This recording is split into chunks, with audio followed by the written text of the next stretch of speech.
നമ്മളൊക്കെ പെരുമാറുന്ന താമസിക്കുന്ന വീടും പറമ്പും ഉപയോഗിക്കുന്ന വസ്തുക്കളുമായിട്ട് ബന്ധപ്പെട്ടും പാപത്തിൻ്റെ കഠിന പ്രവൃത്തികൾ സംഭവിച്ചിട്ടുണ്ടെങ്കിൽ വേറെ ആരെങ്കിലും വഴിയോ നമ്മൾ വഴിയോ ആ വസ്തുക്കളിലും ആ ഒരു നരകരായുധത്തിന് അവകാശം കിട്ടുന്നുണ്ട്. ആ വസ്തുക്കളിലും നമ്മിലേക്ക് തിന്മ കടന്നു വരും. സമയമെടുത്ത് പ്രാർത്ഥിക്കുക, വില കൊടുത്ത് പ്രാർത്ഥിക്കുക എന്നുള്ളത് നമ്മൾ ശീലമാക്കി എടുക്കാതെ നമുക്ക് കാര്യങ്ങൾ മെച്ചപ്പെടുത്താനായിട്ട് പറ്റിയല്ല.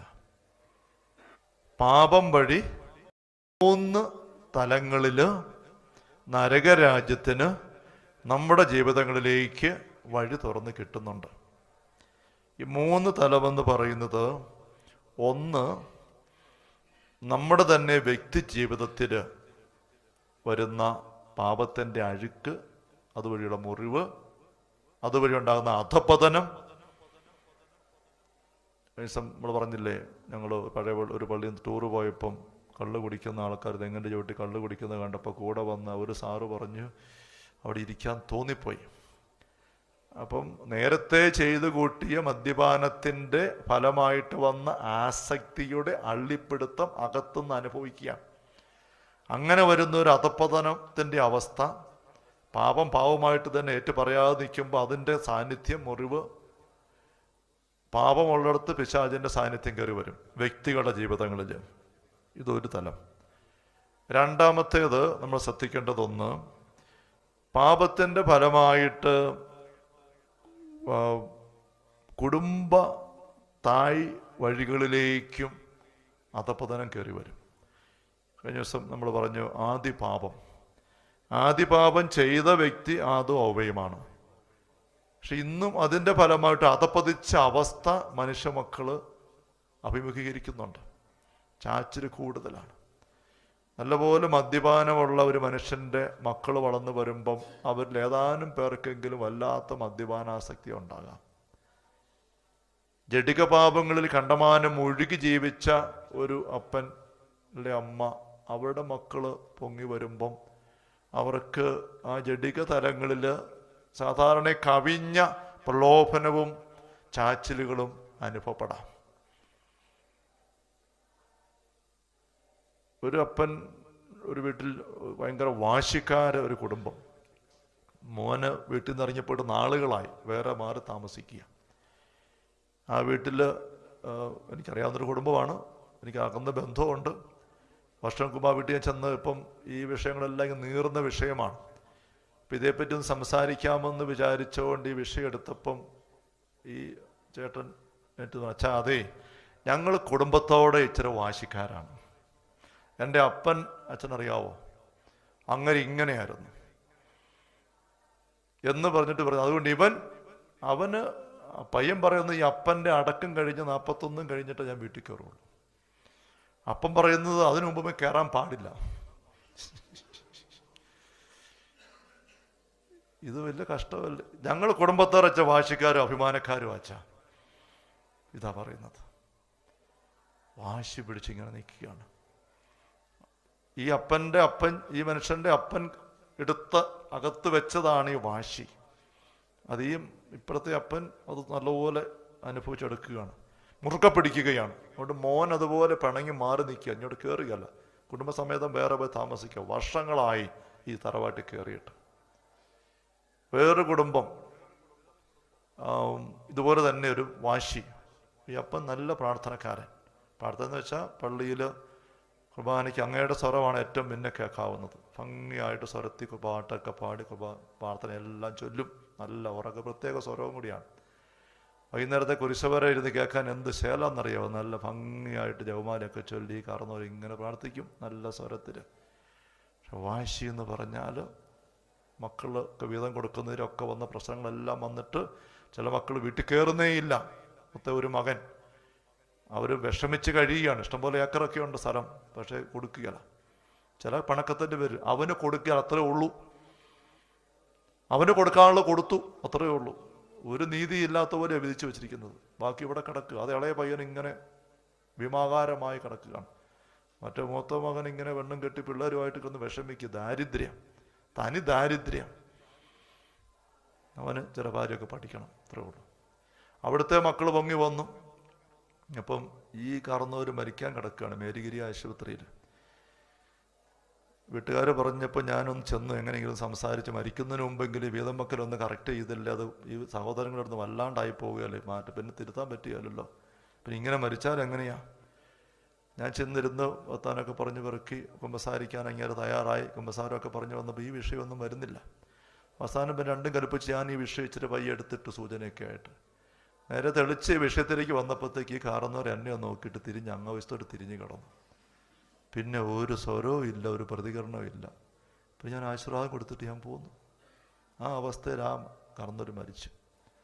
ഏതാനും വർഷം കഴിഞ്ഞ് പിന്നെ അതിൻ്റെ മക്കൾ തമ്മിൽ പ്രശ്നങ്ങളൊക്കെ വല്ലാണ്ട് കുഴഞ്ഞ് പോലീസ് കേസ് ഒത്തിരി പ്രശ്നങ്ങളൊക്കെ വീട്ടിൽ. ഒന്നാമത് നല്ല തറവാട് വീടാണ് ഒക്കെ വന്ന് അവസാനം ഈ പറഞ്ഞ് ഇറക്കി വിട്ട മകൻ്റെ മൂത്ത മകൻ ഈ വീട്ടുമുറ്റത്ത് രാത്രി വന്ന് കിടന്ന് കുരുടാൻ കഴിച്ച് ആത്മഹത്യ ചെയ്തു. ഈ ഒന്നാം തരം തറവാട്ട് മുറ്റത്ത് വാശി എടുത്ത് വെച്ചിരിക്കുകയാണ്.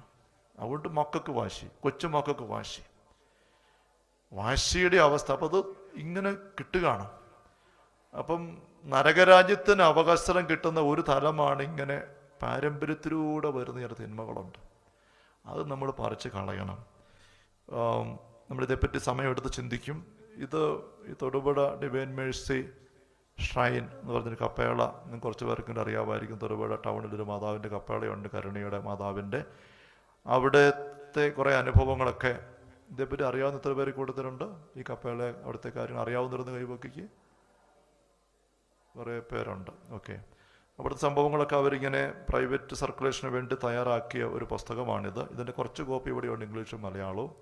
അതൊരു ഫ്രീ ആയിട്ട് കൊടുക്കുന്നതാണ്. ഞാൻ കുറച്ചുകൂടി മേടിച്ച് വെച്ചിട്ടുണ്ട്. സ്റ്റാളിലേക്ക് ഉണ്ടാവും. അറിയത്തില്ലാത്തവർക്ക് വേണമെങ്കിൽ അത് എടുക്കാം. തൊഴിലുറപ്പ് ഭാഗത്തോടൊക്കെ അവിടെ ചെന്നാൽ കിട്ടും. അവിടെ ഒരു വീട്ടിൽ ഇങ്ങനെ ചിപ്പി എന്ന് പറഞ്ഞൊരു പെങ്കൊച്ചിന് മാതാവ് പ്രത്യക്ഷപ്പെട്ട് ഒത്തിരി അടയാളങ്ങളിലൂടെ അവസാനം അവർ മാതാവിൻ്റെ സാന്നിധ്യം ഒന്ന് തിരിച്ചറിഞ്ഞു. അവസാനം അവർ ആ വീട് മാതാവ് പറഞ്ഞതനുസരിച്ച് ഇടവ വികാരിസിനെ ഏൽപ്പിച്ചു കൊടുത്തു. രൂപതയ്ക്ക് കൊതവൻ രൂപതയ്ക്ക് ഏൽപ്പിച്ചു കൊടുത്തു. രൂപത ഏറ്റെടുത്തു. ഇന്നത് പിന്നെ ഇവരവിടെ നിന്ന് താമസം മാറ്റി. ഇന്നതൊരു ചാപ്പലും അച്ഛന്മാരും 2 അച്ഛന്മാരും അവിടെ ഒരു മഠം തൊട്ടടുത്ത് ചേർന്ന് നിത്യാരാധന ചാപ്പൽ. എല്ലാ ദിവസവും കുർബാന, ഇന്ന് പകൽ ആരാധന, വെള്ളിയാഴ്ചകളിൽ പല കുർബാന, നൊവേന, അങ്ങനെയൊക്കെ എല്ലാം ഉള്ള വലിയൊരു തീർത്ഥാടന കേന്ദ്രമായിട്ടത് വളർന്നു വന്നുകൊണ്ടിരിക്കുക. അവിടുത്തെ സംഭവങ്ങളൊക്കെ ഈ മാതാവിൻ്റെ വെളിപ്പെടുത്തൽ വഴി വന്ന കാര്യങ്ങളാണ്. അത് ഈ കുടുംബത്തോട് ചേർന്ന് നിന്ന് ശ്രദ്ധിക്കുകയും ഉത്തരം കൊടുക്കുകയൊക്കെ ചെയ്തത് ഒരു ഡോക്ടർ ജോഷിയാണ്. ഈ ചിപ്പി എന്ന് പറഞ്ഞ കൊച്ചിൻ്റെ അമ്മയുടെ സഹോദരിയുടെ ഭർത്താവാണ് ഡോക്ടർ ജോഷി. ജോഷി ഇന്ന് തൊടുപുഴ സെൻറ്റ് മേരീസ് ആശുപത്രിയിൽ പ്രാക്ടീസ് ചെയ്യുന്ന ഡോക്ടറാണ്. ഇവർ ഇംഗ്ലണ്ടിലായിരുന്നു, ഭാര്യയും ഭർത്താവും. മാതാവിൻ്റെ സന്ദേശം അനുസരിച്ച് അവർ ഇംഗ്ലണ്ട് ജോലി കളഞ്ഞിട്ട് നാട്ടിൽ വന്നു. മാതാവ് പറഞ്ഞ സന്ദേശങ്ങളൊക്കെ അവർ സ്വീകരിച്ച് ഒരുപാട്, ഞാൻ മണിക്കൂറുകളിരുന്ന കുടുംബത്തെ ശ്രദ്ധിച്ചിട്ടുണ്ട്. അവിടെ പോയിരുന്ന് മണിക്കൂറുകളിരുന്ന് ഞാൻ 21 ദിവസം അവിടെ പകൽ സമയത്ത് അടുപ്പിച്ചല്ല, ആഴ്ച ഒരു ദിവസം വെച്ച് ഞാൻ അവിടെ പോയിരുന്ന് പ്രാർത്ഥിച്ചിട്ടുണ്ട്. വളരെ ആത്മീയ ചൈതന്യം നിറഞ്ഞ അന്തരീക്ഷമുള്ളൊരു സ്ഥലം. അപ്പോൾ ഇവർ പറഞ്ഞ കാര്യങ്ങൾ ഒത്തിരി ഞാൻ കേട്ടിട്ടുണ്ട്. അതിനകത്ത് ഒരുപാട് സംഭവങ്ങൾ. അപ്പം ഒരു കാര്യം ഇപ്പം ഞാൻ ഇവിടെ പങ്കുവെക്കാൻ പ്രസക്തമായിട്ടുള്ള ഈ പുസ്തകത്തിൻ്റെ 44-ാമത്തെ പേജിൽ ഇവിടെ മാതാവ് പറയുന്നൊരു പ്രധാനപ്പെട്ട കാര്യം, പ്രത്യേകിച്ച് മുൻ 4 തലമുറകളെ, കഴിഞ്ഞ 4 തലമുറകളെ ഓരോ വ്യക്തിയും പ്രത്യേകമായിട്ട് ദൈവത്തിൻ്റെ കരുണയ്ക്ക് സമർപ്പിച്ച് പ്രാർത്ഥിക്കണം. എങ്കിലേ ഈ തലമുറകളിലൂടെ വരുന്ന ഇങ്ങനെയുള്ള അധപ്പതിച്ച ദുസ്വാധീനങ്ങൾ, നമ്മുടെ ചിന്തിക്കുന്ന ഭാഷയിൽ പറയുന്ന നരകരാജ്യത്തിൻ്റെ സ്വാധീനങ്ങൾ അഴിഞ്ഞു പോകുള്ളൂ. മാതാവ് നിർബന്ധമായിട്ട് ഇങ്ങനെ 4 തലമുറ, അപ്പം വഴി അമ്മ വഴി 4 തലമുറയിലുള്ള സകലരെയും ലിസ്റ്റ് പോലെ എഴുതി ഉണ്ടാക്കിയിട്ട് അവരെ സമർപ്പിച്ച് അവിടെ തിരി കത്തിച്ച് പ്രാർത്ഥിക്കാനൊക്കെ മാതാവ് പറഞ്ഞ ചാപ്പലിൻ്റെ പുറവച്ച് വിശാലമായൊരു ഹാളുണ്ട്. തിരി കത്തിക്കാനുള്ള സൗകര്യം എടുത്ത് തിരി അവിടെ വെച്ചിട്ടുണ്ട്. പൈസ ആയിട്ട് അവിടെ തന്നെ എടുത്തുകൊണ്ട് കത്തിക്കാം. തിരി എടുത്ത് കത്തിച്ച് കൈ പിടിച്ചിട്ട് ഓരോ വ്യക്തിയെ ഓർത്ത് അവിടെ കത്തിച്ച് വെക്കുന്നു. അടുത്ത തിരി കത്തിച്ച് പിടിച്ചിട്ട് അടുത്ത ആളിനെ ഓർത്ത് പരിശുദ്ധ അമ്മയുടെ വിമല ഹൃദയം വഴിയായിട്ട് ദൈവത്തിൻ്റെ കരുണയിലേക്ക് സമർപ്പിക്കുക. അങ്ങനെ പറഞ്ഞ് സമർപ്പിക്കുക. വ്യക്തികളെയും സംഭവങ്ങളെയും കാര്യങ്ങളൊക്കെ സമർപ്പിക്കാം. നിങ്ങളങ്ങനെ ഒന്നെങ്കിലും ഒന്ന് പോയി സമർപ്പിക്കുന്നത് നല്ലതാണ്. ഞാൻ ഒത്തിരി അങ്ങനെ ചെയ്തിട്ടുണ്ട്. ഒത്തിരി അതിൻ്റെ അനുഗ്രഹം ഞാൻ അനുഭവിച്ചിട്ടുമുണ്ട്. അപ്പോൾ അവിടുത്തെ ഒരു പ്രധാനപ്പെട്ട സന്ദേശമാണ് ഈ കരുണ, ദൈവത്തിൻ്റെ കരുണ മുൻ തലമുറകളിലേക്ക് ചാനലൈസ് ചെയ്യണം, ചാല് കീറി വിടണം. അല്ലെങ്കിൽ നമ്മളിവിടെ കിടന്ന് തുഴയുന്നതുകൊണ്ട് മാത്രം കാര്യങ്ങൾ തീരുകയല്ല. ഈ മുകളിൽ നിന്ന് വരുന്ന ഈ സ്വാധീനത്തെ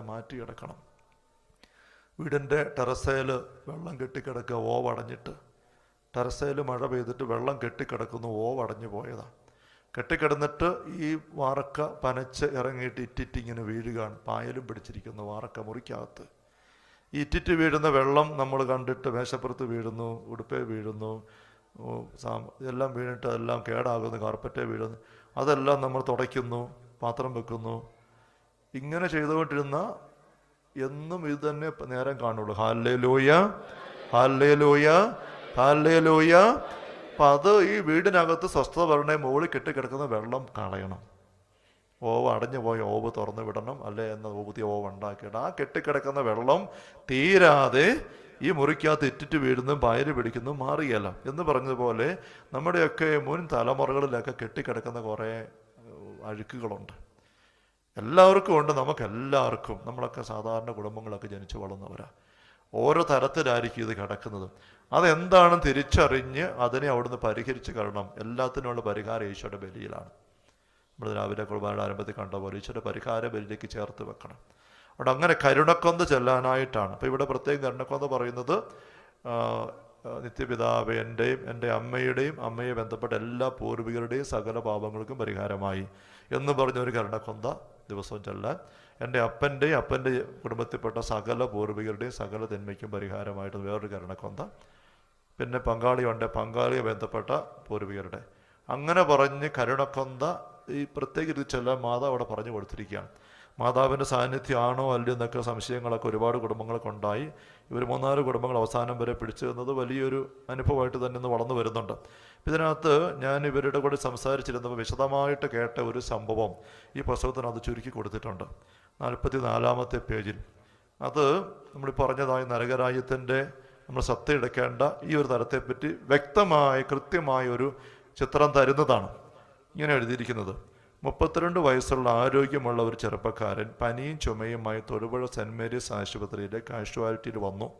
ആരോഗ്യമുള്ള ഒരു ചെറുപ്പക്കാരനെ കാണുന്നതിൽ നിന്നും വ്യത്യസ്തമായ ചില മാറ്റങ്ങൾ പരിശോധനയിൽ കണ്ടപ്പോൾ എക്സ്റേ എടുക്കുകയും ഹൃദയത്തിൽ നിന്ന് ഉത്ഭവിക്കുന്ന പ്രധാനപ്പെട്ട രക്തധമനിയായ അയോർട്ട അപകടകരമായ വിധം വികസിച്ചിരിക്കുന്നതായും കണ്ടു.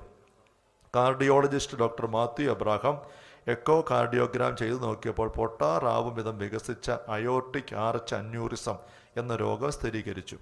രോഗിയെ എത്രയും വേഗം എമർജൻസി ഓപ്പറേഷന് വിധേയമാക്കുന്നതിന് കൂടുതൽ പരിശോധനകൾക്കായി വളരെ വേഗം തന്നെ എറണാകുളം ലിസി ഹോസ്പിറ്റലിലേക്ക് അയക്കുകയും ചെയ്തു. ലിസി ഹോസ്പിറ്റലിലെ കാർഡിയോളജിസ്റ്റ് ഡോക്ടർ റോണി മാത്യുവിൻ്റെ കീഴിൽ അഡ്മിറ്റായ രോഗിയെ ആൻജിയോഗ്രാം, അയോർട്ടോഗ്രാം എന്നീ ടെസ്റ്റുകൾ ചെയ്ത് രോഗത്തിൻ്റെ യഥാർത്ഥ അവസ്ഥ നിർണയിച്ചു. രക്തധമനി ഏത് നിമിഷവും പൊട്ടി ഒരു മരണം സംഭവിക്കാതിരിക്കാൻ എത്രയും വേഗം നെഞ്ചു തുറന്നു നിർത്തി തകരാറിലായ രക്തധമനി മുറിച്ചു മാറ്റി അയോർട്ടിക് ആർച്ച് ഗ്രാഫ്റ്റ് ഫിറ്റ് ചെയ്യാൻ തീരുമാനമായി.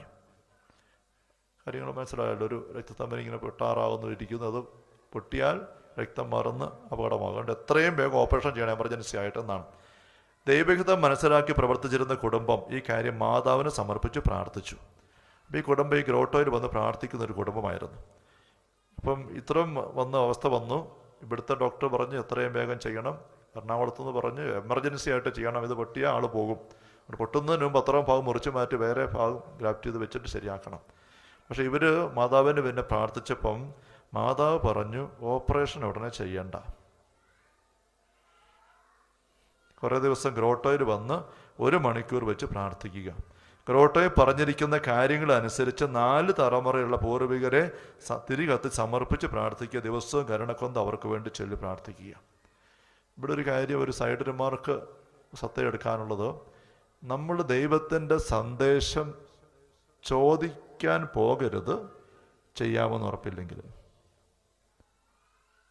നമുക്കുള്ള ഒരു വലിയൊരു ബലഹീനതയാണ് ജിജ്ഞാസ വെച്ച് നമ്മൾ സന്ദേശം ചോദിച്ച് നടക്കും. കൗൺസിലിങ്ങിനോ പ്രാർത്ഥനക്കാരോ വക്കലൊക്കെ പോയിട്ട് ഒരു സന്ദേശം തരാമോ? സന്ദേശം ചോദിച്ചാൽ കിട്ടുന്നത് അനുസരിച്ചോണം. അനുസരിക്കാൻ മനസ്സില്ല, ചോദിക്കരുത്. അല്ലെങ്കിൽ ദൈവത്തെ കൊഞ്ഞനം കാണിക്കുന്ന തുല്യമാണ്. നമ്മൾ ഉദ്ദേശിക്കുന്ന സന്ദേശം കിട്ടിയാൽ ചെയ്യാൻ നമ്മളൊക്കെ തയ്യാറാണ്. ഉദ്ദേശിക്കാത്ത കിട്ടിയാൽ അങ്ങനെയാണോ പറയുന്നത്? ഞാൻ അപ്പുറത്തോടെ ഒന്ന് പോയി നോക്കട്ടെ, അടുത്ത സ്ഥലത്ത് പോയിട്ട് അന്വേഷണമാണ്. നമ്മൾ ഉദ്ദേശിക്കുന്നവർ തമ്പുരാനെ കൊണ്ട് പറയിപ്പിക്കാവോ എന്നാണ് നോക്കുന്നത്. അത് ദൈവാന്വേഷണമല്ല, ദൈവരാജ്യ അന്വേഷണമല്ല, നമ്മുടെ സ്വാർത്ഥതാ പൂർത്തീകരണമാണ്, അന്വേഷണമാണ്. അരുത്. നിവൃത്തിയുണ്ടേ സന്ദേശം എടുക്കരുത്. സന്ദേശം നമ്മൾ തന്നെ തമ്പുരാൻ്റെ മക്കളിൽ നിന്ന് എടുക്കണം. പരിശുദ്ധാത്മാവോട് ചേർന്ന് നിൽക്കുക. എന്നിട്ട് നിന്റെ ഹൃദയത്തിൽ ദൈവത്തിൻ്റെ സ്വരം ശ്രദ്ധിക്കാനും പഠിക്കുക, പരിശീലിക്കുക. നിന്റെ ഹൃദയത്തിൻ്റെ ഉപദേശം. ഗോപുരത്തിൻ്റെ മുകളിൽ നിരീക്ഷിക്കുന്ന 7 പേരേക്കാൾ സ്വന്തം ഹൃദയമാണ് വിശ്വസനീയം. ഹൃദയത്തെ നമ്മൾ ആസക്തികൾ, ദുരാശകൾ, സ്വാർത്ഥത്തിൽ നിന്നൊക്കെ വിമോചിപ്പിച്ചെടുക്കണം. പടിപടിയായിട്ട് ദൈവത്തോട് പ്രാർത്ഥിക്കുക. പരിശുദ്ധാത്മാവേ, അങ്ങ് മാത്രമേ സംസാരിക്കാവൂ. അങ്ങനെ ഉള്ളിൻ്റെ സ്വരം എടുത്ത് ഇതാണ് വളർത്തിയെടുക്കേണ്ടത്. വട്ടാലച്ചനൊക്കെ പറയും, ഒരുപാട് പേര് സന്ദേശം കുറിച്ച് തരും മത്സ്യപ്രാർത്ഥനയ്ക്കകത്തുനിന്ന്. അച്ഛനെല്ലാം എടുത്ത് മേശപ്പുറത്ത് വെക്കും, വായിക്കും. അച്ഛൻ ഇരുന്ന് പ്രാർത്ഥിച്ച് അച്ഛൻ്റെ ഹൃദയത്തിൽ കിട്ടുന്ന അച്ഛൻ അനുവർത്തിക്കുകയുള്ളൂ. ഞാനും അങ്ങനെ തന്നെയാണ്. നമ്മൾ ചോദിക്കാതെ തന്നെ സന്ദേശങ്ങൾ അവിടുന്ന് ഇവിടുന്നൊക്കെ വരും. എത്ര ഉറപ്പായിട്ടുള്ള അല്ലെങ്കിൽ അങ്ങനെയുള്ള ആളിൽ നിന്ന് സന്ദേശമാണെങ്കിൽ പോലും ഒന്നും പുച്ഛിക്കരുത്, നിരസിക്കരുത്. എല്ലാം പരിഗണിക്കുക, എടുത്ത് മുമ്പിൽ വെക്കുക, കർത്താവിൻ്റെ മുമ്പിൽ അത് വെച്ചിരിക്കുക. നിന്റെ ഹൃദയത്തിൽ കിട്ടുന്ന വെച്ച് മാത്രം നീങ്ങുക. അങ്ങനെയാണ് നമ്മൾ പൊതുവെ എടുക്കേണ്ട ഒരു ശൈലി വളർന്നു വരേണ്ടത്. അല്ലെങ്കിൽ നമ്മൾ ഓരോ പ്രാവശ്യം വരുമ്പോഴും എങ്ങോട്ടെങ്കിലും വിളിക്കണോ ഓടണം. ഇവർ പലരും പല പ്രാർത്ഥന വരവുള്ളവർ പോലും നേരം കാണുകയില്ല. ആവശ്യത്തിനിരുന്ന് പ്രാർത്ഥിച്ചിട്ടൊക്കെ അല്ലാതെ ഒരു വ്യക്തിക്കുള്ള ദൈവികത ഒക്കെ വെളിപ്പെടുത്തി കിട്ടാൻ എളുപ്പമൊന്നുമല്ല. അപ്പോൾ ഒത്തിരി പേര് വിളിയായി കഴിയുമ്പോൾ നിരന്തരം ഫോണിലൂടെ സന്ദേശം കൊടുക്കുന്നവരിങ്ങനെ അവരെ വിളിച്ച് അങ്ങനെ ചെയ്തോ, ഇങ്ങനെ ചെയ്തോ, ഇങ്ങനെ ചെയ്തോ.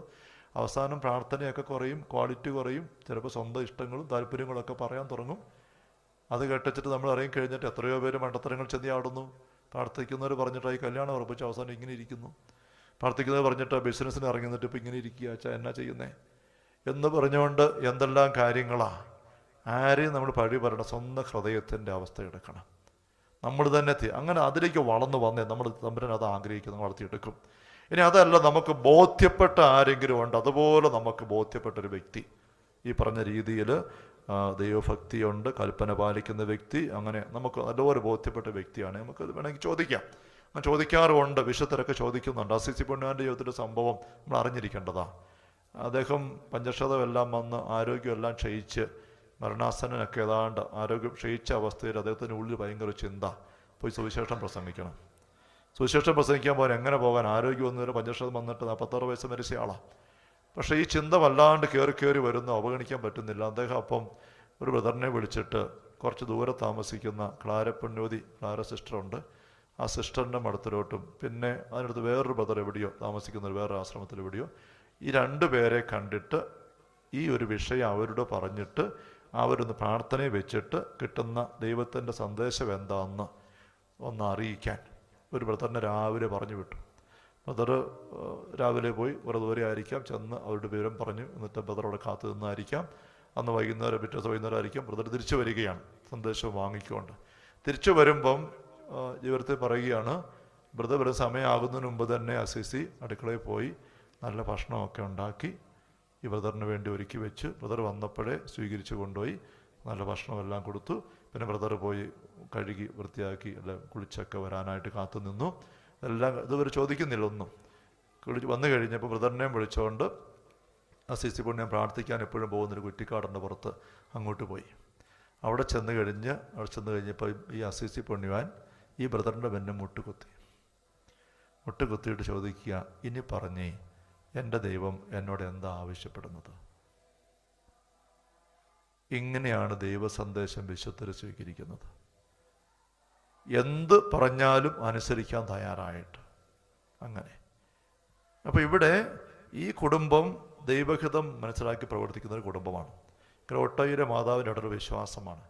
ഡോക്ടർമാർ തൊടുപുഴയും പറയുന്നു, എറണാകുളത്തും പറയുന്നു, എത്രയും വേഗം ഓപ്പറേഷൻ ചെയ്ത് മാറ്റണം, അല്ലെങ്കിൽ എപ്പം വേണേലും ആൾ പോകും. മാതാവ് പറയുന്നു, പ്രാർത്ഥിച്ചപ്പോൾ മെസ്സേജ് പറയുന്നു, ഉടനെ ഓപ്പറേഷൻ ചെയ്യണ്ട. ഇവിടെ നമ്മുടെ വിശ്വാസം ശരിക്കും പരീക്ഷിക്കപ്പെടുകയാണ്. നീ സന്ദേശം വിശ്വസിച്ചെടുക്കുകയാണെങ്കിൽ എത്ര യുക്തിക്ക് നിരക്കാത്താണേലും നീ അത് അനുസരിക്കണം. എങ്കിലും ദൈവത്തെ നീ പരിഗണിക്കുന്ന വ്യക്തി ആവുകയുള്ളൂ. അപ്പോൾ ഇവർ എന്ത് ചെയ്തു? അങ്ങനെ തന്നെ ചെയ്തു. സന്ദേശങ്ങളനുസരിച്ച് കുറേ ദിവസങ്ങൾ പ്രാർത്ഥിച്ചപ്പോൾ ഒരു കാര്യം ശ്രദ്ധയപ്പെട്ടു. ഇപ്പോൾ അസുഖമുണ്ടായിരിക്കുന്ന വ്യക്തിയുടെ പിതാവ്, അപ്പൻ മരിക്കുന്നതും ഇതുപോലെ തന്നെയുള്ള രോഗത്താലായിരുന്നു. നെഞ്ചിനകത്തൊരു ചെറിയ അസ്വസ്ഥത ഉണ്ടാവുകയും ആശുപത്രിയിലെത്തി അല്പസമയത്തിനുള്ളിൽ ചെറിയ ശ്വാസം മുട്ടലോടെ രക്തം വാർന്നു പോയ അവസ്ഥയെ മരിക്കുകയും ചെയ്തു. ഇപ്പം ഡോക്ടർ ജോഷിയോട് എഴുതിയിരിക്കുകയാണ്, അയോർട്ടിക് അന്യൂറിസം ഇങ്ങനെ ഞരമ്പ് പൊട്ടിയാൽ ആ രോഗി മരിക്കുന്നത് ചെറിയ ശ്വാസം മുട്ടലോടെയും രക്തം വാർന്നു പോയ അവസ്ഥയിലുമായിരിക്കും.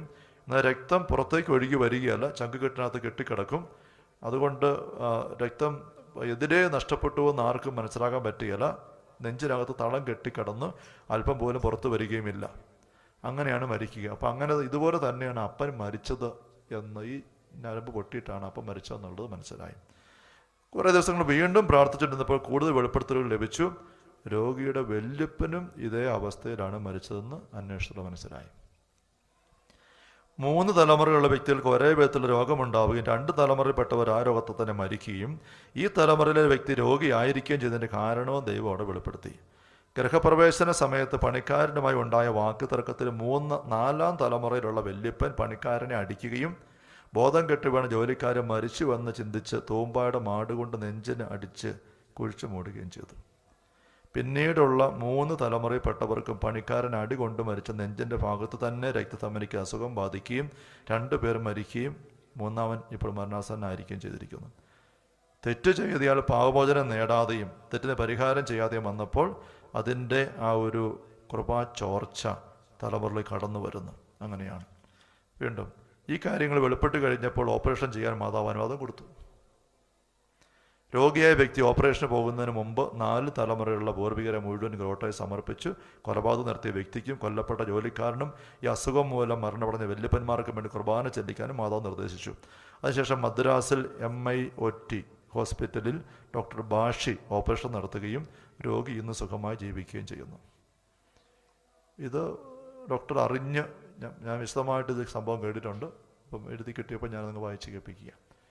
ഇങ്ങനത്തെ ഒരു വശമുണ്ട്, ഇതിന് പരിഹാരമുണ്ട്. ഇവിടെ ആ വ്യക്തി ഇന്നും ജീവിച്ചിരിക്കുന്നു. ഈ ഒരു പരിഹാരത്തിലേക്ക് വന്നില്ലായിരുന്നെങ്കിൽ, ദൈവത്തിൻ്റെ കരുണ ഇതിലേക്ക് കയറി വന്നില്ലായിരുന്നെങ്കിൽ ഈ ആളും മരിച്ചേനെ. അടുത്ത തലമുറയിൽ ഈ സംഭവം ആവർത്തിച്ചേനെ. ഇപ്പം നരകരായത്തിൻ്റെ പിടുത്തം കിട്ടുന്ന ഒരു വശം അത്. മറ്റൊന്നുള്ളത് സ്ഥലങ്ങളുമായിട്ട് ബന്ധപ്പെട്ടതാണ്. ഞാൻ അതിലേക്ക് ഇപ്പം കടക്കുന്നില്ല. സ്ഥലത്ത് വെച്ച് എന്തെങ്കിലും ഞാൻ പെട്ടെന്ന് പറയാം, അല്ലാതെ നടക്കുകയല്ല, സോറി കേട്ടോ. ഇത് മടുത്തോ? ഹല്ലേലൂയ. എണീറ്റ് നിൽക്കണോ? വേണ്ട. ഇത് ഞാൻ എൻ്റെ പഠനത്തിൻ്റെ ഇടയിൽ കണ്ടുമുട്ടിയ ഒരു പുസ്തകമാണ്. മിസ്റ്ററീസ് എന്ന് പറഞ്ഞൊരു പുസ്തകം. ഒരു കോളിൻ വിൽസൺ എഴുതിയത് 1978 യൂറോപ്പിലേക്ക് പ്രകാശനം ചെയ്തതാണ്. An investigation in the occult, the paranormal and the super natural. ഇതൊരു മതപരമായ ആത്മീയ തരത്തിലുള്ള അന്വേഷണത്തിൻ്റെ പുസ്തകമല്ല. സെക്കുലർ രീതിയിൽ ആത്മീയ ചില കാര്യങ്ങളെ, ഒക്കൾട്ട്, പാരാനോർമൽ, സൂപ്പർ നാച്ചുറൽ, ഈ തലങ്ങളിലേക്കൊരു സെക്കുലർ രീതിയിൽ ഒന്ന് ഇറങ്ങി പഠിക്കുക ഒരു ഗ്രൂപ്പുകാർ സയൻറ്റിഫിക്കായിട്ട് പഠിക്കുകയാണ്. അപ്പോൾ അത് ഒത്തിരി കാര്യം അത് പഠിക്കുന്നുണ്ട്. ഞാനിത് താല്പര്യം കണ്ടതുകൊണ്ട് ഞാനിത് ഒരു ഫോട്ടോഷോട്ട് കോപ്പി എടുത്തിൻ്റെ കൈ വെച്ചതാണ്. അതിനകത്ത് തിന്മയുടെ ശക്തികൾ, പവേഴ്സ് ഓഫ് ഈവിൾ എന്ന പേരിലുള്ളൊരു അധ്യായത്തിൽ അവർ തിന്മയുടെ ശക്തി നിറഞ്ഞു നിൽക്കുന്ന ചില സ്ഥലങ്ങളെപ്പറ്റി പറയുകയാണ്. ഇതിനകത്ത് ഒരു വീടിനെ പറ്റി പറയുന്നു. പാപത്തിൻ്റെ ഫലമായി നരകരാജ്യത്തിന് അവസരം കിട്ടുന്ന 3-ാമത്തെ സാഹചര്യം വസ്തുക്കളിൽ കിട്ടുന്ന അവകാശം വഴിയായിട്ടാണ്. വ്യക്തിയിൽ സ്വന്തം പാപം വഴി ഉണ്ടാകുന്ന അവസ്ഥ ആദ്യം പറഞ്ഞു, 1-ാമത്തേത്. 2-ാമത്തെ തലമുറകളിലൂടെ കടന്നു വരുന്ന സ്വാധീനത്തിൻ്റെ അവസ്ഥ പറഞ്ഞു. പാപം നമ്മൾ ചെയ്യുന്നില്ലെങ്കിൽ ആ സ്വാധീനം ശക്തമായിട്ട് വരുന്നു, അത് ശ്രദ്ധിക്കേണ്ട വിഷയമാണ്. 3-ാമത്തെ നമ്മളൊക്കെ പെരുമാറുന്ന, താമസിക്കുന്ന വീടും പറമ്പും ഉപയോഗിക്കുന്ന വസ്തുക്കളുമായിട്ട് ബന്ധപ്പെട്ടും പാപത്തിൻ്റെ കഠിന പ്രവൃത്തികൾ സംഭവിച്ചിട്ടുണ്ടെങ്കിൽ വേറെ ആരെങ്കിലും വഴിയോ നമ്മൾ വഴിയോ ആ വസ്തുക്കളിലും ആ ഒരു നരകരാജ്യത്തിന് അവകാശം കിട്ടുന്നുണ്ട്. ആ വസ്തുക്കളിൽ നമ്മിലേക്ക് തിന്മ കടന്നു വരും. ഇവിടെ 2 സംഭവങ്ങൾ പറഞ്ഞിരിക്കുന്നത് ഞാൻ പെട്ടെന്ന് വായിക്കുകയാണ്. ഒന്ന്, he cites the case of a craftsman, Devon, who married at the age of 25 and moved into a coastal cottage. ഒരു 25 വയസ്സിൽ കല്യാണം കഴിച്ച ഒരു തീരദേശ വീട്ടിലേക്ക് താമസം മാറ്റിയ ഒരു നവദമ്പതികൾ. 2 weeks after the honeymoon, the husband returned home completely drunk. 2 honeymoon കഴിഞ്ഞ് മധുവിധുവിനൊക്കെ പോയി 2 ആഴ്ച കഴിഞ്ഞപ്പോൾ ഒരു ദിവസം ഉണ്ട് ഈ ഭർത്താവ് കുടിച്ച് മത്തനായിട്ട് വീട്ടിൽ കയറി വന്നു. His wife was horrified since he had A reputation as A sober and reliable workman. ആ യുവാവിനെ പറ്റി ഇങ്ങനത്തെ ഒരു സംഭവം ഒരിക്കലും ഉണ്ടായിട്ടേ ഇല്ല, കേട്ടിട്ടേ ഇല്ല. ആദ്യമാണ് ഈ യുവാവ് ഇങ്ങനെ കുടിച്ചതുപോലെ വരുന്ന സംഭവം. ഒരിക്കലും ഉണ്ടാകാത്ത സംഭവമാണ്. പക്ഷെ അങ്ങനെ കുടിച്ചിട്ട് കയറി വന്നു. കല്യാണം എല്ലാം കഴിഞ്ഞ് 2-3 ആഴ്ച കഴിഞ്ഞപ്പം the next day he was miserable and penitent swearing never to drink another drop. നേരം പെടുത്ത് വിഡോസ് ഏറ്റു വന്നപ്പം ഈ അവസ്ഥയെല്ലാം ഓർത്തിട്ട് ഈ മനുഷ്യന് യുവാവ് ഭാര്യയുടെ മുന്നിൽ വല്ലാണ്ട് വിഷമിച്ച് വേദനിച്ച് അനുദപിച്ച് ഒരിക്കലും ഒരു തുള്ളി പോയി ഞാൻ കുടിക്കുകയല്ല വെച്ചേ, ഒരിക്കലും സംഭവിക്കില്ല, അങ്ങനെ സംഭവിച്ചു എനിക്ക് അറിഞ്ഞുകൂടെന്ന് പറഞ്ഞുകൊണ്ട് വല്ലാണ്ട് പറഞ്ഞു. A month later it happened again. 1 മാസം കഴിഞ്ഞ് വീണ്ടും സംഭവിച്ചു. പക്ഷേ when he came home drunk a third time, 3-ാമതും പിന്നെയും ആഴ്ച കഴിഞ്ഞപ്പം ഇങ്ങനെ കയറി വരികയാണ്. അപ്പോൾ the wife consulted a wise woman എന്നുള്ള ഇൻവേർട്ടഡ് കോമാസ് കൊടുത്തിരിക്കുകയാണ്. ഇവർ സെക്കുലർ ബുക്കാണിത്. എന്നുവെച്ചാൽ ഒരു പ്രാർത്ഥന ഗിഫ്റ്റുള്ള ഏതെങ്കിലും ഒരു പ്രാർത്ഥനക്കാരി സഹോദരിയുടെ പക്കൽ പോയി ഈ കാര്യം ഇങ്ങനെ ആലോചിച്ചു. Who came to the house, അവർ ഈ വീട്ടിൽ വന്നു. എന്നിട്ട് വീട്ടിൽ വന്ന് പ്രാർത്ഥിച്ചിട്ടൊക്കെ അവർ നോക്കിയിട്ട് pointed to a wooden arm chair, അവിടെ ഒരു അരികിൽ വെച്ചിരുന്ന ഒരു കൈ ഉള്ള കസേര, തടി കൊണ്ടുള്ളത്, പഴയ കസേരയാണ്. അതിൽ ചൂണ്ടിക്കാണിച്ചത് and advised the girl to burn it, അത് എത്രയും കത്തിച്ച് കളയാൻ ആവശ്യപ്പെട്ടു. It had been given to them as a wedding present, കല്യാണത്തിൻ്റെ അവസരത്തെ ആരോ സമ്മാനം കൊടുത്താണ് ആ കസേര. When the chair was burn the trouble stopped immediately. ഈ കസേര കത്തിച്ച് കളഞ്ഞതോടുകൂടെ ഈ ഭർത്താവിൻ്റെ കുടിയും പരിപാടിയും പൂർണ്ണമായിട്ടും മാറി. Investigation of the chair's history revealed that it belong to a drunken butcher who had committed suicide while sitting in it. അന്വേഷിച്ചപ്പം അവരറിയുകയാണ് ഈ കസേര സമ്മാനം കൊടുത്തത് വേറൊരു കുടുംബത്തിൽ നിന്നാണ്. ആ കുടുംബത്തിൽ കസേര നേരത്തെ അവിടുത്തെ ഒരു കശാപ്പുകാരനായിരുന്നു, ബുച്ചർ കശാപ്പുകാരനായിരുന്നു അവിടെ കുടുംബനാഥൻ. അങ്ങേര് സ്ഥിരം ഇതായിരിക്കുമായിരുന്നു. അങ്ങേര് ഒരിക്കലും അവസാനം ഇതിലിരുന്ന് കുടിച്ച് ആത്മഹത്യ ചെയ്ത് കസേരയാണ്. അങ്ങനെയാണ് അവസാനിച്ചത്. അപ്പം ആ കസേര ഇവിടെ സമ്മാനമായിട്ട് കിട്ടി, കൊടുത്തിട്ട് അറിഞ്ഞായിരിക്കില്ല. പക്ഷെ ആ കസേരയിൽ ഈ പയ്യൻ ഇരുന്ന് കഴിഞ്ഞപ്പം ഈ പയ്യന് മദ്യപാനത്തിൻ്റെ ആസക്തി കയറിയിട്ട് ഒരിക്കലും ഇല്ലാത്തവരും പോയി കുടിക്കാനിട വരുന്നു. ഇങ്ങനെ സംഭവം ഇവിടെ കൊടുത്തിരിക്കുകയാണ്. മറ്റൊന്നൊരു വീടിനെ പറ്റിയാണ്. ആൾക്കാർക്ക് താമസിക്കാൻ മേലാതെ കിടക്കുന്ന ഒരു ഹോണ്ടഡ് ഹൗസ്. ഇത് ഒരു doctor Robert Morris, the psychologist affiliated to the psychical research foundation of Durham, North Carolina, അവിടെയുള്ള ഒരു റിസർച്ച് സൈക്കോളജിക്കൽ ഫൗണ്ടേഷനിലെ ഡോക്ടർ റിപ്പോർട്ട് ചെയ്യുന്നതാണ്. ഇങ്ങനെ ഒരു ഹോണ്ടഡ് ഹൗസ്, ബാധയുള്ള വീടെന്നൊക്കെ താമസിക്കാൻ മേലാത്ത വീടുകളെ പറ്റി കേൾക്കാറുണ്ട്. അങ്ങനത്തെ ഒരു വീട് ഇവർ പഠിക്കാൻ പോയത് ഇങ്ങനെയാണ്. A rat, a cat, a dog and a rattle snake were taken to a haunted house in Kentucky. അമേരിക്കയിൽ കെൻറ്റുക്കി എന്ന സ്ഥലത്തുള്ള ഇങ്ങനെ ഉപേക്ഷിച്ച് കിടക്കുന്ന ഒരു വീട്ടിലേക്ക് ഇവർ പരീക്ഷിക്കാൻ ചെല്ലുന്നത് ഒരു എലി, പൂച്ച, പട്ടി, ഒരു റാറ്റിൽ സ്നേക്ക്, എന്തോ ഒരു പ്രത്യേക സ്നേക്ക്, പാമ്പിനെയും കൊണ്ടുപോയി. എന്നിട്ട് ഈ വീട്ടിൽ ഇങ്ങനെ ദുർമരണം സംഭവിച്ചായിട്ട് പറയുന്ന 2 മുറികൾ, the 2 reputedly haunted rooms were ones in which violent deaths had occurred. വല്ലാത്ത ദുരന്ത മരണങ്ങൾ സംഭവിച്ചതാണ് ആ വീട്ടിൽ 2 മുറികൾ വെച്ചെന്ന നാട്ടുകാർ പറയുന്നത്. The dog was taken into one of the rooms, snarled and backed out. No amount of pressurizing could persuade it to re-enter. ഈ ഇവർ ചെയ്യുന്ന ടെസ്റ്റ് ഇതാണ്. ഈ കൊച്ചു ജീവികളെ കൊണ്ട് ഈ വീടിനകത്ത് ചെന്ന് വാതൊക്കെ ചെന്നിട്ട് ഇറക്കി അതുങ്ങളെ നടത്തിക്കൊണ്ട് ഇങ്ങനെ വരാന്തക്കൂടെ ചെല്ലുന്നു. ഈ പറഞ്ഞ അപകടം അല്ലെങ്കിൽ ദുർമരണം, ആത്മഹത്യോ കൊലപാതകം നടന്ന മുറിയുടെ വാതൊക്കെ വന്നപ്പോൾ ഈ പട്ടി ആദ്യം വരിക. വാതൊക്കെ വന്നപ്പോഴേ പട്ടി പെട്ടെന്ന് ഭാവം എല്ലാം മാറി അങ്ങോട്ട് നോക്കി മുരളാൻ തുടങ്ങി. അതിങ്ങനെ ബലം പിടിക്കാൻ തുടങ്ങി. എത്ര ഒന്തിയിട്ടും പട്ടിയെ മുറിക്കകത്ത് കയറിയല്ല. പൂച്ച കയ്യിലെടുത്തുകൊണ്ട് വന്നിവർ ഈ മുറി വാതൊക്കെ വന്ന പൂച്ച പെട്ടെന്ന് ചാടി തോളത്തോട്ട് കയറി. എന്നിട്ട് അതിങ്ങനെ ചില പ്രത്യേക ചേഷ്ടയെല്ലാം കാണി ചാടി ഇറങ്ങിപ്പോയി അപ്പുറത്ത് കിടക്കുന്ന ഒരു കസേരയിൽ പോയി അനങ്ങാതെ മൂലയ്ക്കിരിക്കുകയാണ്. എലി കയറി വന്നിട്ട് എലിക്ക് ഒരു വ്യത്യാസം കാണിച്ചു. അവനിങ്ങനെ മണത്ത് നടന്നു പറയും. ഒരു വ്യത്യാസം എലി കാണിച്ചില്ല. ഈ റാറ്റിസിനേക്ക് ഇവരുടെ വാതൊക്കെ വന്നപ്പോഴത്തേക്കും പെട്ടെന്ന് ഇങ്ങനെ അറ്റാക്കിങ്, ആക്രമിക്കാനുള്ള ഒരു പോസ്റ്റർ എടുത്തിട്ട് ഹിസ് ചെയ്തുകൊണ്ട് ഇങ്ങനെ നിൽക്കുക. മുറിക്കകത്തോട്ട് നോക്കിയിട്ട് കയറിയല്ല. എത്ര നോക്കിയിട്ടും കയറത്തില്ല. മറ്റു മുറികളിൽ കൂടെ ഇതുങ്ങളെ കൊണ്ട് പോയിട്ട് ഒരു വ്യത്യാസം കാണിച്ചില്ല എന്ന് എടുത്ത് എഴുതിയിരിക്കുകയാണ്. ഒരു റിയാക്ഷനും കാണിച്ചില്ല. അപ്പം ഇങ്ങനൊരു സംഭവം അവിടുത്തെ ഈ ഹോണ്ടഡ് ഹൗസിനകത്ത് എന്തെങ്കിലും വിഷയമുണ്ടോ ഇല്ലയോ എന്ന് ഇവർ അവിടെ പഠിക്കുകയാണ്. എന്നിട്ട് അവർ പറയുകയാണ്, ഇപ്പം നമുക്കറിയാം സുനാമിയൊക്കെ വന്നപ്പം മനുഷ്യനൊക്കെ പോയി കളത്തിൽ നോക്കി നിന്നു, ഇതെന്നാ വെള്ളം ഇങ്ങോട്ട് പോകുന്നത് പുറകോട്ട്. ആനയും പല ജീവികളും ഒക്കെ വേഗം മലമുകളിൽ കയറി രക്ഷപ്പെട്ടു. അവർക്ക് വേറൊരു സെൻസിങ് ഉണ്ട്.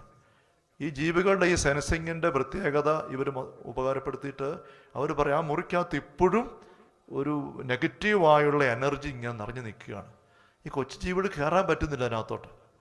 തിരിച്ചറിയുന്നു, ഈ എലിയല്ല, എലി ഒഴികെയുള്ള ബാക്കി ജീവികൾ തിരിച്ചറിയുകയാണ്. അപ്പം ഇതുകൊണ്ടാണ് ആ വീട്ടിൽ താമസിച്ച ആൾക്കാർ ഇട്ടിട്ട് പോകുന്നത്. സംഭവം നടന്ന ആ കാലത്തുള്ള വിട്ടിട്ട് പോയി. പിന്നെ താമസിക്കാൻ വന്നവർ നോക്കിയിട്ട് ശരിയാകുന്നില്ല, ഏതാണ്ടെല്ലാം കുഴപ്പം, എന്നതാണ് പറ്റുന്നില്ല, അസുഖങ്ങൾ മാറുന്നില്ല, അല്ലെങ്കിൽ മരണങ്ങൾ ഒഴിവാകുന്നില്ല, ബന്ധങ്ങൾ ശരിയാകുന്നില്ല, എന്നിട്ട് അവർ ഇട്ടിട്ട് പോയി, വിറ്റു.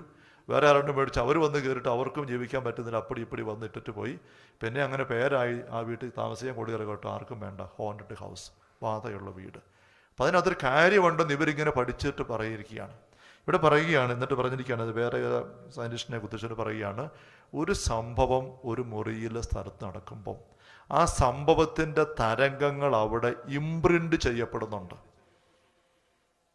ആ വസ്തുക്കളിൽ. എന്നിട്ട് അതവിടെ ദീസ് പവർഫുൾ, അതുപോലെ തന്നെ തോട്ട് ഫീൽഡ്, ടി ഫീൽഡ് എന്ന് പറഞ്ഞ് വിശദീകരിക്കാൻ നോക്കുകയാണ്. അവിടെ നടക്കുന്ന സംഭവങ്ങളുടെ അന്തരീക്ഷം, അതിൻ്റെ തരംഗങ്ങൾ ആ ഭിത്തികളിലും തറയിലും വസ്തുക്കളിലും എല്ലാം പതിഞ്ഞ് ഇംപ്രിൻ്റ് ചെയ്യപ്പെട്ടിട്ട് these powerful thoughts seem to saturate the building materials and to last indefinitely. അത് അവിടെ നിലനിൽക്കുകയാണ് കാലാകാലം. അതിൻ്റെ അപ്പോൾ അത് നെഗറ്റീവായ സംഭവമാണ് ഉണ്ടായിരിക്കുന്നെങ്കിലോ, ദുർമരണം, ആത്മഹത്യ, കൊലപാതകം, വ്യഭിചാരം, ഇങ്ങനെയുള്ള സംഭവം നടക്കുമ്പോൾ അതിൻ്റേതായ അന്തരീക്ഷം ആ വീട്ടിനകത്ത് ഭിത്തിയിലെല്ലാം പതിഞ്ഞിട്ട് ആ അന്തരീക്ഷം തന്നെ ആ രീതിയിലായി പോകും. അവിടെ ജീവിക്കുന്ന വ്യക്തികൾക്ക് അതിൻ്റെ നെഗറ്റീവ് ഇൻഫ്ലുവൻസ് വന്നുകൊണ്ടിരിക്കും. എന്നിട്ട് ഇവിടെ പറയുകയാണ് ഇവർ, ഇതുകൊണ്ടായിരിക്കണം ഈ വീടുകൾ വെഞ്ചിരിക്കുക എന്നുള്ള ഒരു ക്രമം നമ്മുടെയൊക്കെ നാട്ടിൽ ഇങ്ങനെ നൂറ്റാണ്ടുകളായിട്ടുള്ളത് എന്ന് ഇവർ പറഞ്ഞിരിക്കുക, നിരീക്ഷണം പറഞ്ഞിരിക്കുക. വെഞ്ചിരിക്കുമ്പോൾ ഒരു വിശുദ്ധ കർമ്മം ചെയ്യുമ്പോൾ അവിടെ വിശുദ്ധിയുടെ തരംഗങ്ങൾ ഉണ്ടാകുന്നു, നെഗറ്റീവ് സംഭവം ഉണ്ടാകുമ്പോൾ നെഗറ്റീവ് തരംഗങ്ങൾ ഉണ്ടാകുന്നു. ഇത് വളരെ ശക്തമായ ഒരു വിശ്വാസ അനുഭവമാണ് നമ്മുടെ സഭയിൽ, കത്തോലിക്ക സഭയിൽ, പ്രത്യേകിച്ചും തിരുശേഷിപ്പ്. നമുക്കതേപ്പറ്റി പിന്നെ കാണാം. വിശുദ്ധമായിട്ട് ജീവിച്ചൊരു വ്യക്തി അൽഫോൻസാമ്മയുടെ മുറിയിൽ പോയി പ്രാർത്ഥിച്ച, കട്ടിലിൽ പോയി കിടന്നാൽ, കല്ലറയിൽ പോയി പ്രാർത്ഥിച്ച, അവിടെ നിറഞ്ഞു നിൽക്കുന്ന പോസിറ്റീവ് എനർജി, സെക്കുലർ ഭാഷ പറഞ്ഞാൽ പരിശുദ്ധാത്മ ശക്തി അനുഭവമാണ്. അങ്ങനെയെങ്കിൽ നമ്മുടെയൊക്കെ വീടുകളിലോ പറമ്പുകളിലോ ഒക്കെ കെട്ട രീതിയിൽ ജീവിച്ച് മരിച്ച് കടന്നുപോയ ആൾക്കാർ അവശേഷിപ്പിച്ച് പോയിരിക്കുന്ന മറുവശം ദുർശേഷിപ്പ് എന്നൊക്കെ പറയാവുന്ന വശങ്ങൾ, അത് കടന്ന് അവിടെ സ്വാധീനിക്കുന്ന ഒരവസ്ഥയും നമ്മൾ തിരിച്ചറിയണം. നിങ്ങൾ പോയി സകല സൃഷ്ടികളോടും സുവിശേഷം പ്രസംഗിക്കാൻ ഈശോ പറഞ്ഞത്, മനുഷ്യരോട് മാത്രമല്ല, എല്ലാ സൃഷ്ടവസ്തുക്കൾക്കും ഒരു വിടുതൽ ആവശ്യമുണ്ട്. ഇത് നരകരാജ്യത്തിൽ കയറി വരാൻ പറ്റുന്ന ചില മൂന്നാമത്തെ ഒരു തലമാണ്. Hallelujah, hallelujah.